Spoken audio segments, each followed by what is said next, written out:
Friends, welcome to Kavya Nayana cooking channel. ನಾನು ಸುಷ್ಮಾ. ಬನ್ನಿ, ಇವತ್ತು ಹಾಲಿನ ಪೌಡರ್ ನ ಬಳಸಿ ನಾನು ಮಿಲ್ಕ್ ಬರ್ಫಿ ಯಾವ ತರ ಮಾಡೋದು ಅಂತ ತೋರಿಸ್ಕೊಡ್ತಾ ಇದ್ದೀನಿ. ಸಿಂಪಲ್ ಆಗಿ ಮೂರು ಸಾಮಗ್ರಿ ಇದ್ರೆ ಸಾಕು, ನಾವು ಈ ಸ್ವೀಟ್ ರೆಸಿಪಿನ ಮಾಡ್ಕೋಬಹುದು. ಹೇಗ್ ಮಾಡೋದು ಅಂತ ನೋಡೋಣ ಬನ್ನಿ. ಮಿಕ್ಸಿಂಗ್ ಬೌಲ್ ನ ತಗೊಂಡಿದ್ದೀನಿ. ಹಾಗೆ ಇಲ್ಲಿ ಹಾಲಿನ ಪುಡಿನ ಹಾಕೋತಾ ಇದ್ದೀನಿ. ನಾನಿಲ್ಲಿ 1.5 ಕಪ್ ಆಗುವಷ್ಟು ಹಾಲಿನ ಪುಡಿನ ಹಾಕೋತಾ ಇದ್ದೀನಿ. 1/4 ಕಪ್ ಆಗುವಷ್ಟು ತುಪ್ಪನ ಹಾಕೊಂಡು ಚೆನ್ನಾಗಿ ಉಂಡೆ ಹದಕ್ಕೆ ನಾವು ಕಲಿಸ್ಕೋಬೇಕು. ಇಷ್ಟೇ ಅಂತ ಹೇಳಕ್ಕಾಗಲ್ಲ. ತುಪ್ಪ ನಾವಿಲ್ಲಿ ಕಲಿಸ್ತಾ ಒಂದು ಮುದ್ದೆ ಆಕಾರ ಬರ್ಬೇಕು. ನಮ್ಗೆ ಮುದ್ದೆ ತರ ಆದ್ರೆ ನಮ್ಗಿಲ್ಲಿ ನಾವು ಹಾಕೊಂಡಿರೋ ತುಪ್ಪ ಕರೆಕ್ಟ್ ಆಗಿದೆ ಅಂತ ಅರ್ಥ. ನಾನು ಮೊದಲು ಒಂದು 1/4 ಕಪ್ ಅಷ್ಟು ತಗೊಂಡಿದ್ದೀನಿ. ಅದರಲ್ಲಿ ಸ್ವಲ್ಪ ಹಾಕೊಂಡು ಈಗ ಚೆನ್ನಾಗಿ ಈ ತರ ನೋಡಿ ಕಲಿಸ್ಕೊತಾ ಇದ್ದೀನಿ. ಹೊಸಬ್ರು ಯಾರಾದ್ರೂ ವಿಡಿಯೋ ನೋಡ್ತಾ ಇದ್ರೆ ಪ್ಲೀಸ್ ಸಬ್ಸ್ಕ್ರೈಬ್ ಮಾಡ್ಕೊಂಡು ನೋಡಿ. ವಿಡಿಯೋನ ಎಲ್ಲೂ ಕೂಡ ಸ್ಕಿಪ್ ಮಾಡಬೇಡಿ, ಪೂರ್ತಿಯಾಗಿ ವಿಡಿಯೋ ನೋಡಿ ಸಪೋರ್ಟ್ ಮಾಡಿ. ನಮ್ಮ ವಿಡಿಯೋಗಳು ನಿಮಗೆ ಏನಾದರೂ ಯೂಸ್ಫುಲ್ ಆದ್ರೆ ನಿಮ್ಮ ಫ್ಯಾಮಿಲಿ ಫ್ರೆಂಡ್ಸ್ಗೆಲ್ಲ ಶೇರ್ ಮಾಡಿ. ಆದಷ್ಟು ನಾನು ಸಿಂಪಲ್ ಆಗಿ ರೆಸಿಪೀಸ್ನ ತೋರಿಸ್ಕೊಡ್ತಾ ಇದ್ದೀನಿ. ನೋಡಿ, ಚೆನ್ನಾಗಿ ಕಲಿಸ್ಕೊಂಡಿದ್ದೀನಿ. ನಾನು ಒಂದು 1/4 ಕಪ್ ಅಷ್ಟು ತುಪ್ಪ ಹಾಗೆ 1-2 ಟೇಬಲ್ ಸ್ಪೂನ್ ಅಷ್ಟು ತುಪ್ಪನ ಹಾಕೊಂಡಿದ್ದೀನಿ. ನೋಡಿ, ಇವಾಗ ಉಂಡೆ ಹದಕ್ಕೆ ರೆಡಿ ಆಗಿದೆ. ಇವಾಗ ಇದನ್ನ ಪಕ್ಕಕ್ಕೆ ಎತ್ತಿಟ್ಕೊಳ್ಳೋಣ. ಒಲೆ ಮೇಲೆ ಒಂದು ಪಾತ್ರೆನ ಇಟ್ಕೊಂಡಿದ್ದೀನಿ. ನಾನಿಲ್ಲಿ 3/4 ಬೌಲ್ ಆಗುವಷ್ಟು ಸಕ್ಕರೆನ ಸೇರಿಸ್ಕೊತಾ ಇದ್ದೀನಿ. 1/2 ಕಪ್ ಆಗುವಷ್ಟು ನೀರನ್ನ ಸೇರಿಸ್ಕೊತಾ ಇದ್ದೀನಿ. ಸಕ್ಕರೆನ ಚೆನ್ನಾಗಿ ಒಂದೆಳೆ ಪಾಕ ಬರೋವರೆಗೂ ನಾವಿಲ್ಲಿ ಕುದಿಸ್ಕೋಬೇಕು. ಅಂಟು ಪಾಕ ಏನು ಸ್ವಲ್ಪ ಬಂದ್ರೆ ಸಾಕಾಗುತ್ತೆ. ಜಾಸ್ತಿ ಗಟ್ಟಿ ಏನು ಮಾಡ್ಕೊಳ್ಳೋದು ಬೇಡ. ಒಂದೆಳೆ ಪಾಕ ಬಂದ್ರೆ ನಮಗಿಲ್ಲಿ ಸಾಕಾಗುತ್ತೆ. ಇವಾಗ ಚೆನ್ನಾಗಿ ಸಕ್ಕರೆನ ಕರಗಿಸ್ಕೊಳ್ಳೋಣ. ಇನ್ನು ಯಾರೆಲ್ಲ ಚಾನಲ್ಗೆ ಸಬ್ಸ್ಕ್ರೈಬ್ ಮಾಡ್ಕೊಂಡಿಲ್ಲ ಪ್ಲೀಸ್ ಹೋಗಿ ಸಬ್ಸ್ಕ್ರೈಬ್ ಮಾಡ್ಕೊಳ್ಳಿ. ಬೆಲ್ ಐಕನ್ನ ಪ್ರೆಸ್ ಮಾಡಿ ಆಲ್ ಅನ್ನೋ ನೋಟಿಫಿಕೇಶನ್ ಸೆಲೆಕ್ಟ್ ಮಾಡ್ಕೊಂಡ್ರೆ ನಾವು ಹಾಕೋ ವಿಡಿಯೋ ಎಲ್ಲ ಮೊದಲು ನಿಮಗೆ ಬರ್ತದೆ ಫ್ರೆಂಡ್ಸ್. ಆಗ ಎಲ್ರಿಗಿಂತ ಮುಂಚೆ ನೀವೇ ನೋಡ್ಬೋದು. ನೋಡಿ, ಇವಾಗ ಒಂದೆಳೆ ಪಾಕ ಬಂದಿದೆ. ಇವಾಗ ನಾನು ಒಲೆನ ಆಫ್ ಮಾಡ್ಕೊಂಡು ಬಿಡ್ತೀನಿ. ಈಗ ನೋಡಿ, ಒಲೆನ ಆಫ್ ಮಾಡ್ಕೊಂಡಿದ್ದೀನಿ. ಈಗ ಕಲಸಿಟ್ಕೊಂಡಿರೋ ಹಾಲಿನ ಪುಡಿನ ಸ್ವಲ್ಪ ಹಾಕೊಂಡು ಚೆನ್ನಾಗಿ ಗಂಟಿಲ್ದಂಗೆನೆ ಕಲಿಸ್ಕೊಳ್ಳೋಣ. ನೋಡಿ, ನಾವು ತುಪ್ಪ ಹಚ್ಚಿ ಇಟ್ಟಿರೋದ್ರಿಂದ ಗಂಟೇನೂ ಆಗೋದಿಲ್ಲ. ಇಲ್ಲಿ ನೋಡ್ತಾ ಇದ್ದೀರಾ. ಇವಾಗ ಇನ್ನೊಂದು ಸ್ವಲ್ಪ ಉಳಿದಿದೆಯಲ್ಲ, ಅದನ್ನೆಲ್ಲವನ್ನು ಹಾಕೊಂತೀನಿ. ನೋಡಿ, ಇವಾಗ ಎಲ್ಲವನ್ನು ಹಾಕೊಂಡು ಚೆನ್ನಾಗಿ ಮಿಕ್ಸ್ ಮಾಡ್ಕೊಂಡಿದ್ದೀನಿ. ಸ್ವಲ್ಪ ಕೂಡ ನೋಡಿ ಗಂಟೆ ಏನೂ ಆಗಿಲ್ಲ ಫ್ರೆಂಡ್ಸ್. ಇವಾಗ ಒಲೆನ ಆನ್ ಮಾಡ್ಕೋಬೇಕು. ಹಾಗೆ ಇಲ್ಲಿ ಏಲಕ್ಕಿ ಪುಡಿ ಕೂಡ ಸೇರಿಸ್ಕೊತಾ ಇದ್ದೀನಿ. ನೋಡಿ, ಇವಾಗ ಚೆನ್ನಾಗಿ ಮಿಕ್ಸ್ ಮಾಡ್ಕೋಬೇಕು. ಲೋ ಫ್ಲೇಮ್ ಅಲ್ಲೇನೆ, ಕೈ ಬಿಡ್ದಂಗೆನೆ ತಳ ಬಿಡಬೇಕು ನಮಗೆ. ಅಲ್ಲಿವರೆಗೂ ಈ ತರ ಮಿಕ್ಸ್ ಮಾಡ್ತಾನೆ ಇರಬೇಕು.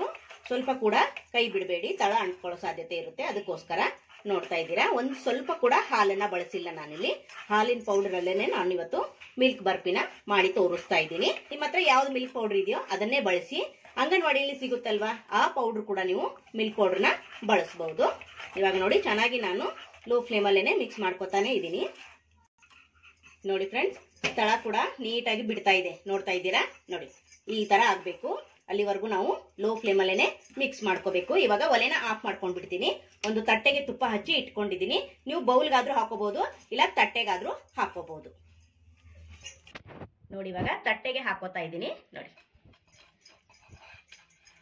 ಫುಲ್ಲು ಪಾತ್ರೆಯಲ್ಲೆಲ್ಲ ಬಿಟ್ಟು ಬಂದಿದೆ. ನೋಡಿ ಫ್ರೆಂಡ್ಸ್, ಪ್ಲೇಟಿಗೆಲ್ಲ ಹಾಕೊಂಡಿದ್ದೀನಿ. ಇವಾಗ ಇದನ್ನು ತಣ್ಣಗಾಗಬೇಕು. ಸೆಟ್ ಆಗೋದಕ್ಕೆ 1 ಗಂಟೆ ಆದ್ರೂ ಮಿನಿಮಮ್ ಬಿಡ್ಲೇಬೇಕು. ಟೈಮ್ ಇಲ್ಲ ಅನ್ನೋರು ಒಂದು ಅರ್ಧ ಗಂಟೆ ಬಿಟ್ರೆ ಸಾಕಾಗುತ್ತೆ. ನೋಡಿ, 1 ಗಂಟೆ ನಾನು ಆರೋದಕ್ಕೆ ಬಿಟ್ಟಿದ್ದೆ. ಇವಾಗ ಫುಲ್ಲು ತಣ್ಣಗಾಗಿದೆ. ಇಲ್ಲಿ ನಾನು ಬೇಕರಿಲಿ ಪೇಡಗಳಿಗೆಲ್ಲ ಸಿಲ್ವರ್ ಪೇಪರ್ ಹಾಕಿರ್ತಾರೆ ನೋಡಿ, ಅದನ್ನ ನಾನಿಲ್ಲಿ ಹಾಕೋತಾ ಇದ್ದೀನಿ. ನಿಮ್ಮ ಹತ್ರ ಇದ್ರೆ ಹಾಕೊಳ್ಳಿ, ಇಲ್ಲ ಅಂದ್ರೆ ಡ್ರೈ ಫ್ರೂಟ್ಸ್ ಕೂಡ ನೀವು ಹಾಕೋಬಹುದು. ನೋಡಿ, ಈ ತರ ಇದ್ರೆ ಹಾಕೊಳ್ಳಿ, ಇಲ್ಲ ಅಂದ್ರೆ ಪರವಾಗಿಲ್ಲ. ನೋಡಿ,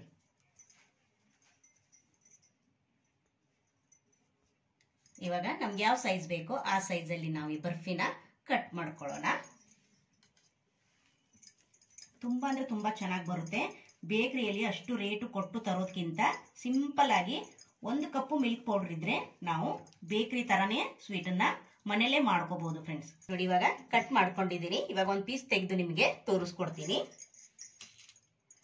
ನಿಮಗೆ ಯಾವ ಸೈಜ್ ಬೇಕೋ, ಯಾವ ಶೇಪ್ ಬೇಕೋ ನೀವು ಆ ಶೇಪಲ್ಲಿ ಮಾಡ್ಕೋಬಹುದು. ನೋಡಿ, ನೋಡ್ತಾ ಇದ್ದೀರಾ ಎಷ್ಟು ಸಖತ್ತಾಗಿ ಬಂದಿದೆ ಅಂದ್ರೆ. ನೋಡಿ, ಸೂಪರ್. ನೋಡಿ ಫ್ರೆಂಡ್ಸ್, ಸಖತ್ತಾಗಿ ಬಂದಿದೆ ಅಲ್ವಾ? ನೋಡಿ ಫ್ರೆಂಡ್ಸ್, ನೋಡಕ್ಕಷ್ಟೇ ಅಲ್ಲದೆ ಟೇಸ್ಟ್ ಕೂಡ ಸಖತ್ತಾಗಿತ್ತು. ಬೇಕರಿಯಲ್ಲಿ ಎಷ್ಟು ರೇಟ್ ಕೊಟ್ಟು ತರ್ತೀವಿ, ಅದನ್ನೇ ನಾವು ಮನೆಯಲ್ಲಿ 1 ಕಪ್ಪು ಹಾಲಿನ ಪೌಡರ್ ಇದ್ರೆ ನಾವು ಮಿಲ್ಕ್ ಬರ್ಫಿ ಯಾವ ತರ ಮಾಡೋದು ಅಂತ ತೋರಿಸ್ಕೊಟ್ಟಿದ್ದೀನಿ. ತುಂಬಾ ಅಂದ್ರೆ ತುಂಬಾ ಚೆನ್ನಾಗಿ ಬಂದಿದೆ. ನೀವು ಕೂಡ ಒಂದ್ಸತಿ ಟ್ರೈ ಮಾಡಿ ಮಕ್ಕಳಿಗೆ ಮಾಡ್ಕೊಡಿ, ತುಂಬಾ ಖುಷಿ ಪಟ್ಟು ತಿಂತಾರೆ ಫ್ರೆಂಡ್ಸ್. ನಮ್ಮ ವಿಡಿಯೋಗಳಿಗೆ ತುಂಬಾ ಒಳ್ಳೊಳ್ಳೆ ಕಮೆಂಟ್ಗಳನ್ನ ಮಾಡ್ತೀರಾ ಫ್ರೆಂಡ್ಸ್. ನಿಮ್ಗೆಲ್ಲರಿಗೂ ತುಂಬಾ ಹೃದಯದ ಧನ್ಯವಾದಗಳು. ಹಾಗೆ ಈ ವಿಡಿಯೋ ನಿಮ್ಗೆ ಇಷ್ಟವಾದ್ರೆ ಪ್ಲೀಸ್ ಲೈಕ್ ಮಾಡಿ, ಶೇರ್ ಮಾಡಿ, ಕಮೆಂಟ್ ಮಾಡಿ, ಸಬ್ಸ್ಕ್ರೈಬ್ ಮಾಡ್ಕೊಳ್ಳಿ. ನಮ್ಮ ವಿಡಿಯೋ ನೋಡಿದ್ದಕ್ಕಾಗಿ ನಿಮ್ಮೆಲ್ಲರಿಗೂ ಧನ್ಯವಾದಗಳು. Thank you for watching. ನಮಸ್ಕಾರ ಫ್ರೆಂಡ್ಸ್.